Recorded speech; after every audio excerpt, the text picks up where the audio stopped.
Good evening and welcome to your Tuesday, October 8, 2024 edition of the Evening News. I am Jemima Holmes. Thank you for joining us. Let's take a look at some of the lead stories tonight. Ministers, MPs will not benefit from SLED program under PPPC government, says JAGDEO. Oil exports from Guyana grew by 74.3% by mid-2024. New Amsterdam man dies after crashing bike into utility pole. Corriverton market vendor homeless after fire destroys home. And cancer survivor calls for better after services for persons who had mastectomies. Now for the news in detail. Vice President Dr. JAGDEO has made it clear that programs aim to benefit ordinary citizens, such as the Sustainable Livelihood and Entrepreneurial Development Program, must not be usurped by those in power. Gerald Bryan reports. Vice President Dr. JAGDEO was at the time addressing a gathering in Region 6, East Berbice Quarantine, on Tuesday during the distribution of millions of dollars in cash grants under the Sustainable Livelihood and Entrepreneurial Development SLED program. In fact, the Vice President was critical of the way the program was administered under the former APNU AFC government. For instance, he said that the program did not reach those most in need, but rather went to coalition members of parliament. According to JAGDEO, the PPPC government as a rule banned any of its ministers or members of parliament from accessing the cash grant. The intended recipients, according to JAGDEO, are those with small businesses that need access to finance. So they did give out some cash grants, but who did it go to? So if you go today and Google SLED program or go and read the old newspapers, you will see that many members of parliament from APNU, like one member of parliament from Region 9, got $165 million to distribute. Today, that's one person to distribute. Today, guess how many persons can benefit from $165 million? 1,650 if you give them 100,000 each. So we said, first of all, ministers will not get this. Members of parliament must not get the cash grant because all of it went to members of parliament and their relatives. And we said we want to give it to people, hopefully to assist them with a small business. Meanwhile, the Vice President explained the impact this program is having on persons who have small businesses. And he further urged them to make good use of the money, though he admitted that government will not be coming down like a ton of bricks on persons who do not. Now, it's not a lot of money, but when you think about a guy who is selling water in Georgetown who approaches us and say, can I get something to expand the amount of water that I sell, or something of that nature, then it makes a big difference to that person. So I know that many people will not use it for a business purpose. And you don't have to worry the government will come looking for you. Because they'll use it for all sorts of things. But that was the idea behind it. Now, not everyone can get it at once. Every year, different groups of people get it. Because we can't give everyone at once. But this grant was dedicated as part of our election promise in 2020. I hope that you put these resources to good use. We have a clear plan as to where we want the country to go, and all of our people must benefit from it. The SLED program was redesigned by the People's Progressive Party Civic PPPC government to allow for smaller business grants to be issued to a larger pool of people. In 2023, prominent opposition MPs and Congress Place itself were implicated in a damning forensic audit report into the former government's handling of the program. Gerald Bryan, The Evening News. Guyana generated US $10.2 billion from total exports for the first half of 2024, and the major contributor to this foreign revenue was earnings from oil. Gerald Bryan tells us more. According to a recently released mid-year report from the Bank of Guyana, the country earned US $10.2 billion in foreign currency in the first half of the year. Of this amount, Guyana exported over 113 million barrels of oil, which generated export earnings of US $9.4 billion.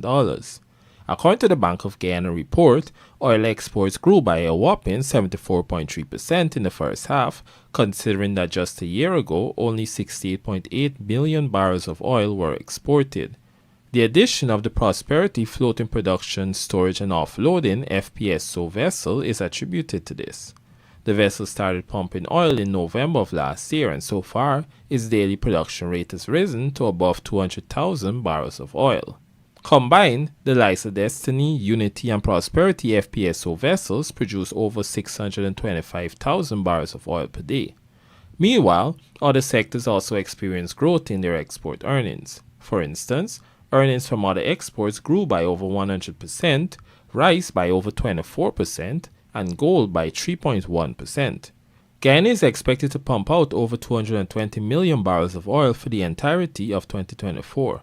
ExxonMobil, which is producing oil in Guyana's waters, also has 3 other approved projects in the works.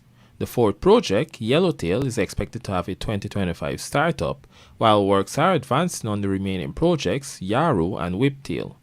Jarrell Bryan, The Evening News. Thousands of residents across Le Parfait Harmony, Onderneming, Westminster, and Luston Russ in Region 3 will soon see a complete transformation of their communities' landscape as the government continues spearheading major projects in these areas. In fact, Public Works Minister Juan Edgil has announced that contracts for an additional 30 roads will be awarded soon. Here are the details from Trishelle Sobers. Currently, a total of 68 internal roads covering approximately 19 kilometers are under construction in Le Parfait Harmony, Onderneming, Westminster, and Luston Rust in Region 3, Essequibo Islands, West Demerara. In addition, the Public Works Ministry's Special Projects Unit is upgrading 28 kilometers of main access road to asphaltic concrete. During an inspection of the ongoing projects on Monday, Public Works Minister Juan Edgil explained that the massive rollout of works is aimed at fulfilling a commitment made by President Dr. Irfaan Ali to have all the roads in the region either upgraded or rehabilitated by 2025. What is important, and I think this is the biggest announcement that we could make, when we are finished the 28 kilometers that is being done by the Special Projects Unit, and the almost 19 kilometers that is being done with these 68 projects, plus the other 30 projects that will come out, along with works that are being undertaken by the Ministry of Housing through Central Housing and Planning Authority. Every road in this community would have been completed. There will not be one outstanding road.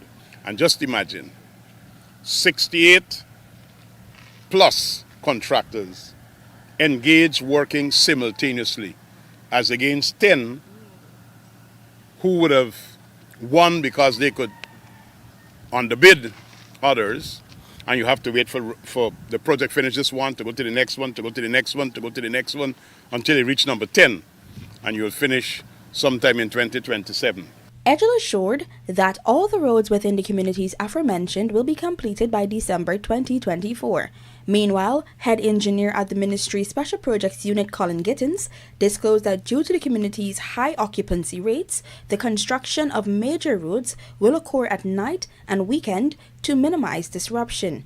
Providing an update to the media about the progress of ongoing works, Gittins revealed that construction began in mid-September and the contractors have managed to acquire completion rates spanning from 10 to 55%. So we will have 2 teams working. One of the teams will be doing all the preparation work in terms of clarifying and placing crusher, and then we have another team who will come in after and do all the asphaltic and the finish work. Right? So we'll be working every day until we meet our completion from Sunday to Sunday, because it's a large amount of work that has to be done. And of course, these areas are live areas where we have people living with over 70% occupancy. So far, we have done about 4 streets preparation works in terms of scarifying, placing crusher run. Later on, we can be able to apply or place the asphaltic concrete. Back in August, 74 contracts totaling $1.3 billion were awarded for road construction across several communities in Region 3. The extensive infrastructure project was officially commissioned by Minister within the Ministry of Public Works, Deodat Indar, during a visit to Le Parfait Harmony. Trishelle Sobers, Evening News. Lawana McAllister joins us now to report that Guyana's National Public Health Reference Laboratory aims to expand its services across the Caribbean. Let's find out more. We aim to be the National Public Health Reference Lab for the Caribbean. So that's the next step.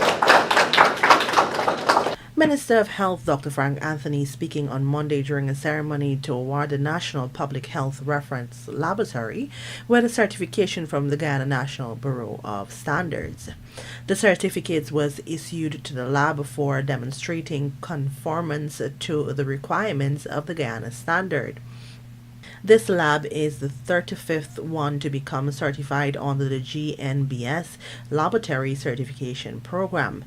The scope of lab certification includes the testing for RDP, HIV, hepatitis B, hepatitis C, dengue, leptospirosis, and many other diseases. Through its laboratory certification program, the GNBS monitors the operations of laboratories involved in testing, measurement, and or the calibration activities to ensure that they are satisfying the criteria for certification and the requirements outlined in the national standard. At the ceremony, the health minister underscored the importance of this certification. If we're going to make diagnosis of different diseases, then this is a basic requirement. And when we issue these results, people must feel confident that they're getting accurate results, and it's meeting the best practices and international standards. Moreover, he expanded on the government's goal to make this lab a regional facility. Later this year, we are anticipating that we will also become a center for, or certified as a center where we can do, we are already doing the testing for influenza, but we'll be formally certified and accepted as one such center in this region, meaning in this hemisphere. I learned just a few days ago that a sample taken from a patient here for influenza A is being used now as the reference sample to develop influenza A vaccine. So it's not just about us diagnosing, but also whatever the samples that we are able to collect can be used to produce the next line of vaccines. And that's impressive because we have never done something like that before. Lawanda McAllister for the Evening News. Coming up, new UGSS president commits to improving academic resources and student support, and cancer survivor calls for better after services for persons who had mastectomies. Do stay with us. More news ahead.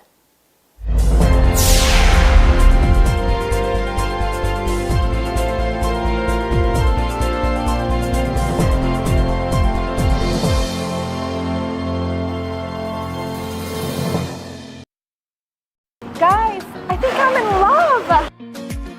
Wow! Yeah, I was looking at you too. What? What are you talking about? I'm in the tiles. Where did you get them? Oh, me, Madeka. Obviously the best tile store in Guyana. Come, let me take you there. My kitchen, my bathroom, my floors. Mima Decor has everything. And the prices are great too. So, yeah, I want to have a date now. We can build on that.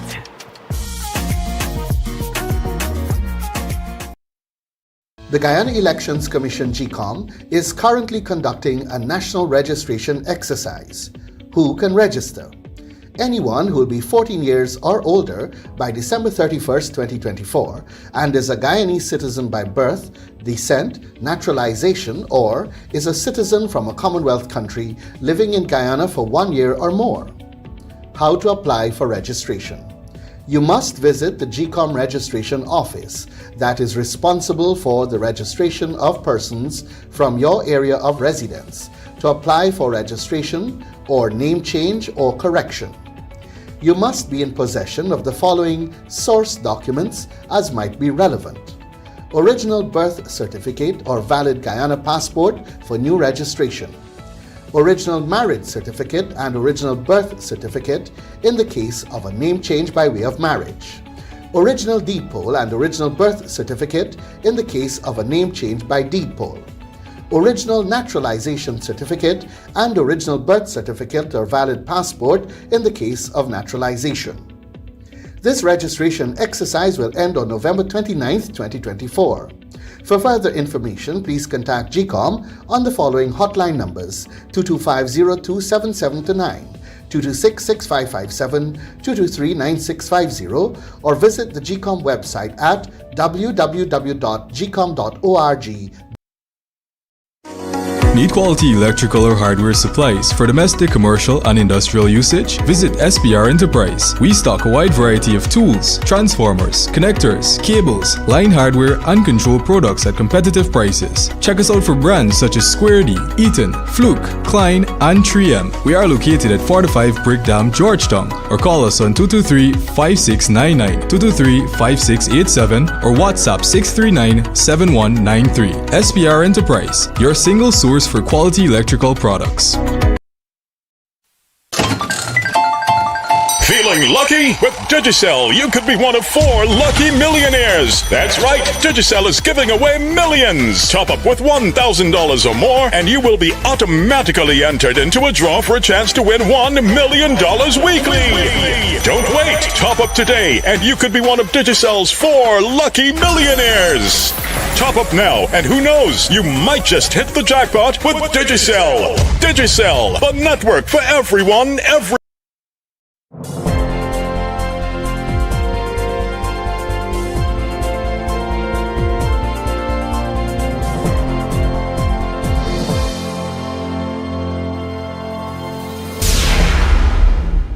Welcome back. You're watching the evening news. A father of 6 is now dead after he crashed his motorbike into a utility pole on Monday afternoon at West Kanji, Region 6. Our Berbice correspondent Andrew Carmichael tells us more. A 46-year-old motorcyclist has died after crashing into a utility pole along the Vryhead Public Road, West Kanji, Berbice on Monday afternoon.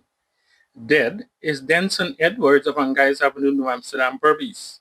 According to the police, Edwards was riding motorcycle CK995 at a fast rate when he lost control of his motorcycle and collided with a utility pole. The businessman was not wearing a safety helmet at the time. As a result of the collision, he fell off of the motorcycle and ended up on the grass parapet while the bike became submerged in a nearby trench. The motorcyclist received injuries to his head and other parts of the body.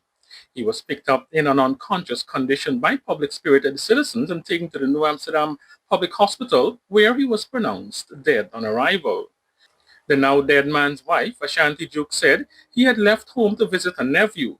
Duke said while her husband was on the road, she received a phone call indicating that the man can uplift his small business cash grant on Tuesday.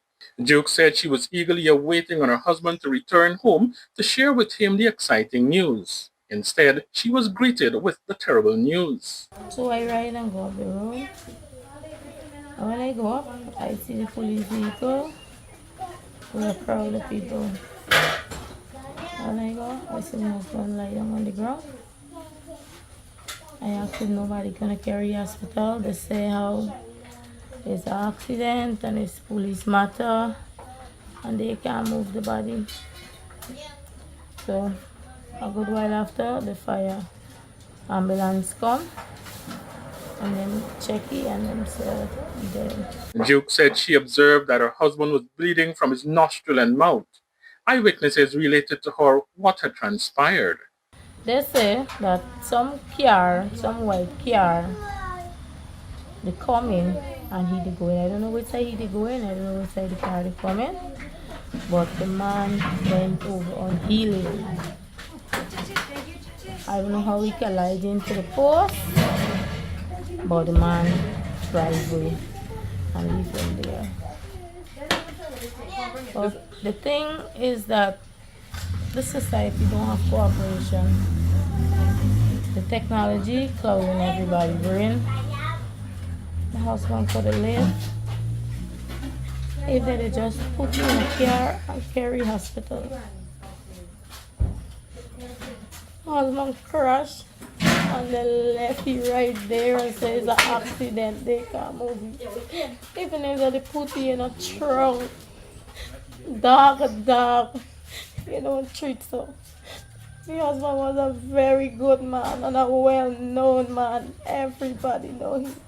He don't pass nobody straight.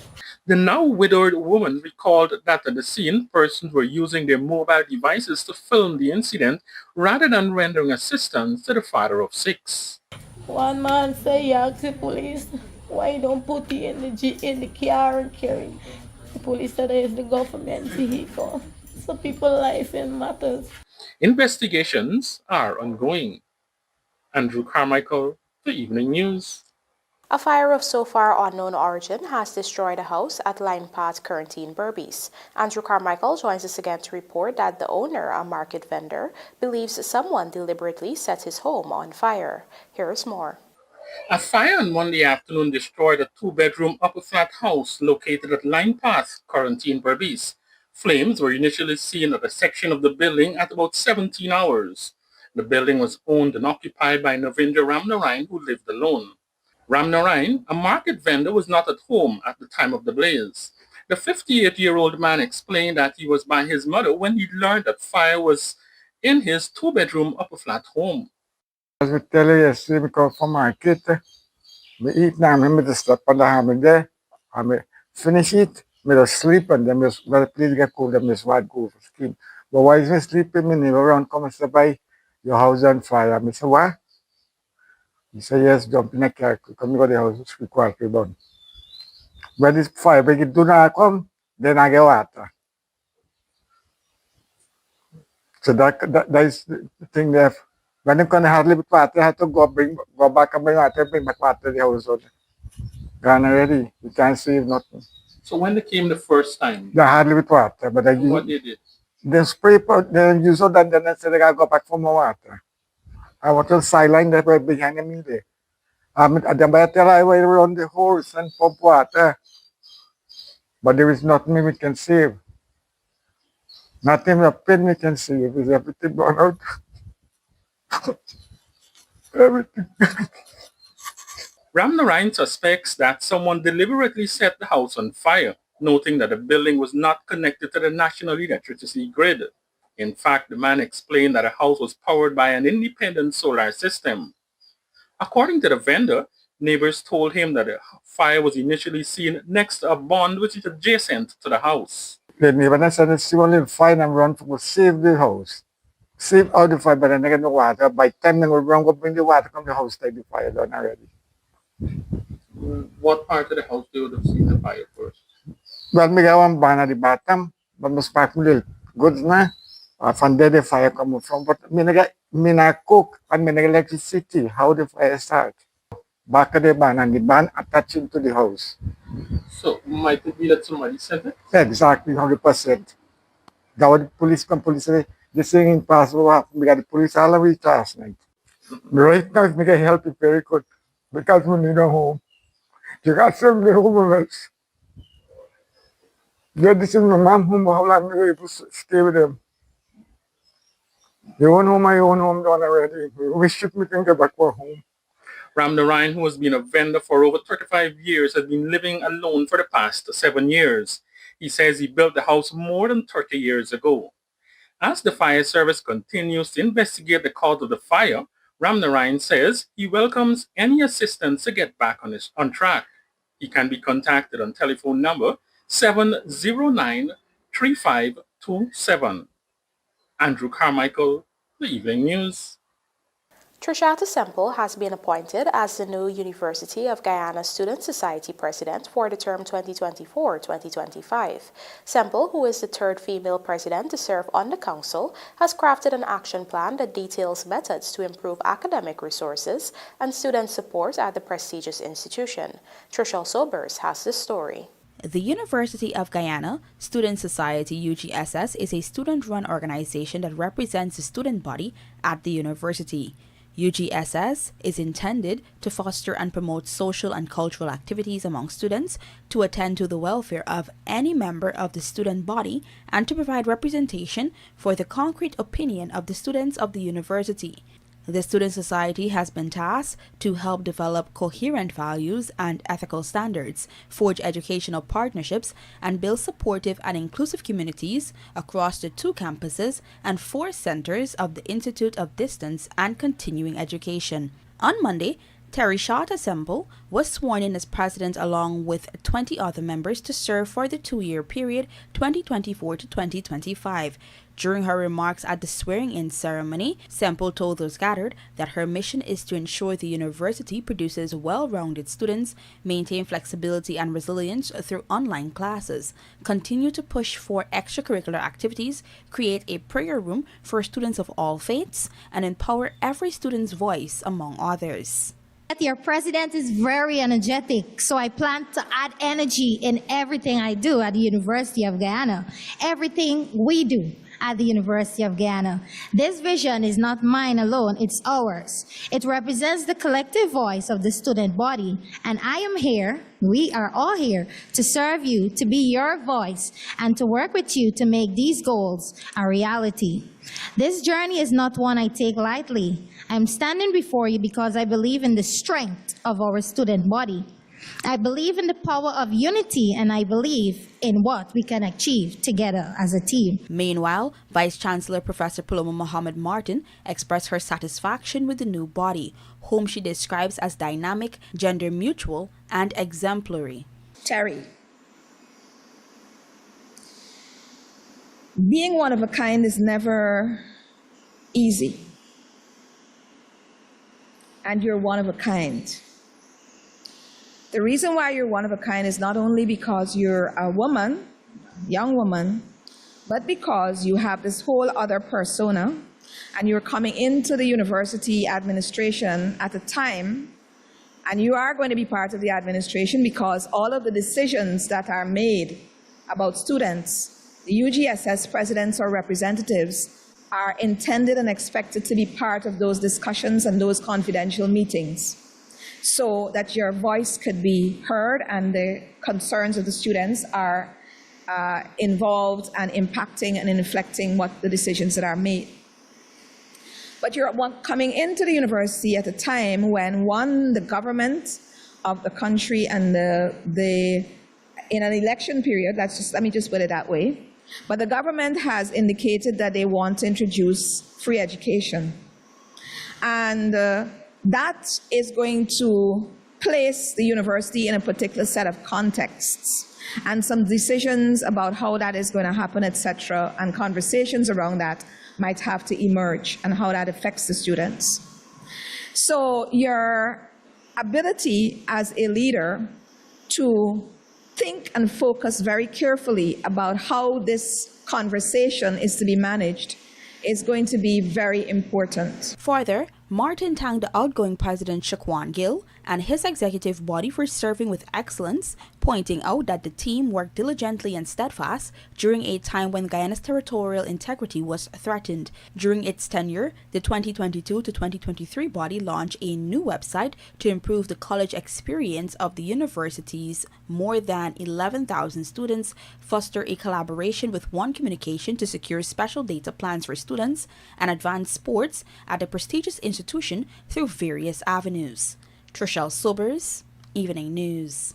In an effort to increase the availability of crucial data needed to tackle the prominent issue of food security in the Caribbean, the World Food Programme, in collaboration with the Caribbean community, will soon roll out a real-time food security dashboard. Find out more in this Kelroy Williams report. The launch of this real-time food security dashboard was announced on Monday during the opening ceremony of the Caribbean 18th Week of Agriculture, which was held at the University of the West Indies Open Campus in St. Vincent and the Grenadines.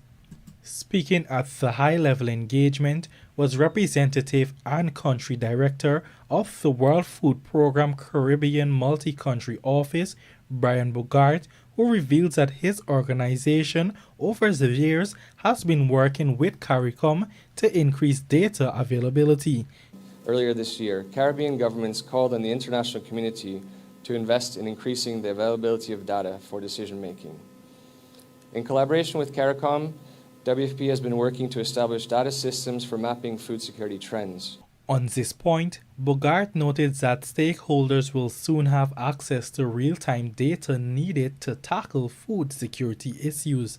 Looking ahead, we are excited to launch the Caribbean Real-Time Food Security Dashboard, a platform that will provide live updates on food consumption patterns. This dashboard will provide governments and development partners with access to data required for anticipating needs and designing response strategies to support the most vulnerable populations in the event of food security shocks. Emphasizing the importance of data, the country director underscored how the food, security and livelihood surveys conducted by the organization have helped Caribbean member states. Since 2020, WFP and CARICOM have conducted 7 rounds of the Caribbean Food Security and Livelihood Survey, which has become an indispensable tool for tracking food security trends in the region. WFP Caribbean works with national, regional and international partners to strengthen resilience to the climate crisis and to other risks. Kelroy Williams, The Evening News. Detailing the challenges of life after having a mastectomy, a breast cancer survivor is calling for more services to become available to help such persons lead more comfortable lives post-surgery. Michael Henry reports that this includes the provision of affordable silicone breast implants and special bras. We have silicone false breasts, which I am using. And one of the things I really would like to see, some one of our supporters can start bringing these things and bra in for us. That was 2-time cancer survivor who battled cancer for some 13 years, Hazel Chase. Chase was a keynote speaker during the recent Pinktober launch by One Communications. According to Chase, the current prices of silicone breasts are quite high, and thus entities should take the initiative to make this easily available for women who have undergone the strenuous experience of cancer. This bus also is very expensive. So if we could have one of our good supporters to come on board and open up a shop, a special bra shop where we can have bra, because nobody's catering for us, I'll be grateful. Not only did she make her request known, but she also urged people to take these matters seriously and get checked out and remove the misconceptions from their minds. If not feeling well, go to the doctor. Stop saying it's win, because we ain't got more than father. And everything is win, and when you go, you lose in. So I am happy that I'm here today because of early detection. Breast cancer come in many different ways. And everybody will tell you a different way they were attacked with it. Find somebody who you can trust, because going to cancer treatment is not easy. For me, I used to be blank a lot of times when the doctor talked, had it not been for my son being with me. Get somebody, get a support group, get people who you can talk with, because it's a life-changing situation. A lot of people wear pink. A lot of people do fundraising. But people don't know the kind of effect cancer has on one body. You go into depression. All these things affect you. The number of women who undergo mastectomy due to breast cancer varies by region and year. In the US, for example, approximately 30% of women diagnosed with breast cancer opt for a mastectomy, translating to around 40,000 to 50,000 mastectomies annually. Globally, the figures can differ significantly based on access to healthcare, awareness, and treatment options. Michelle Henry, The Evening News. And now for a look at the bridge reports. The Demerara Harbour Bridge will be closed to vehicular traffic on Wednesday, October 9, 2024 at 20 hours 30 for a period of 1.5 hours.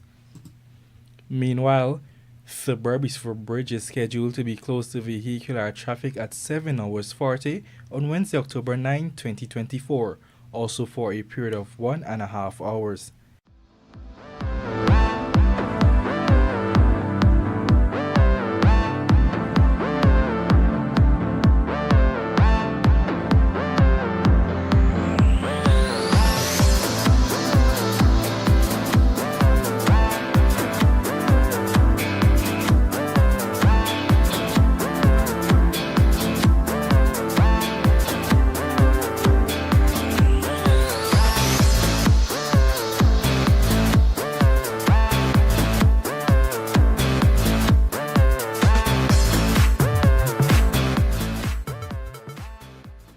GCB Senior Intercounty to bowl off on Sunday, and Griffith and Williams ready to compete at One Guyana three-stage cycling race. These stories and more coming up in this evening's Sportcast, sponsored by MacCorp. Hi, I'm doing well from the MacCorp Agriculture Division. If you're looking for a reliable piece of equipment for farming, mining, forestry, the Case IH is it. Contact MacCorp or contact me personally on 615-2944. MacCorp, let's do the work.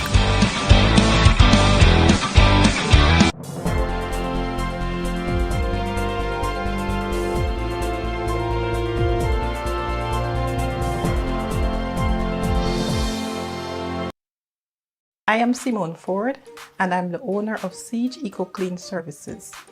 I provide my services to the oil and gas sector.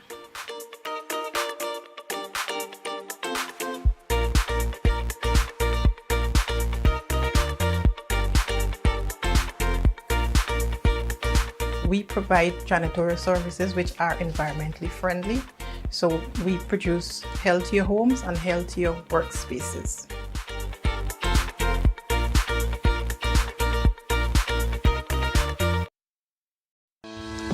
The Guyana Elections Commission GCOM is currently conducting a national registration exercise. Who can register? Anyone who will be 14 years or older by December 31st, 2024 and is a Guyanese citizen by birth, descent, naturalization, or is a citizen from a Commonwealth country living in Guyana for 1 year or more. Types of transactions. Anyone eligible for registration is required to visit the registration office responsible for his or her area of residence to apply for registration. Persons who are already registered could apply for a name change if they have changed their names since they were last registered. Apply for corrections if there is incorrect information on their national ID cards. Persons who are desirous of conducting any of the above transactions must provide the relevant supporting documents. Persons who are already registered could request that their photographs be retaken if the quality of the photographs on their ID cards is unacceptable. Collect their new ID cards if they have not done so as yet. This registration exercise will end on November 29, 2024. For further information, please contact GCOM on the following hotline numbers: 225-027729, 226-6557, 223-9650, or visit the GCOM website at www.gcom.org.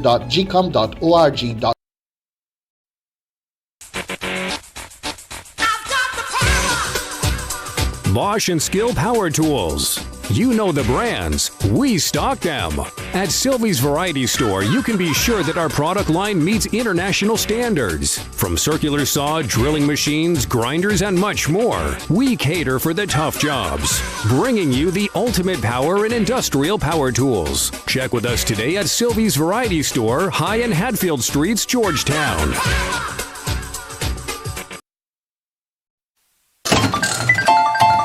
Feeling lucky? With Digicel, you could be one of 4 lucky millionaires. That's right, Digicel is giving away millions. Top up with $1,000 or more, and you will be automatically entered into a draw for a chance to win $1 million weekly. Don't wait. Top up today, and you could be one of Digicel's 4 lucky millionaires. Top up now, and who knows, you might just hit the jackpot with Digicel. Digicel, the network for everyone.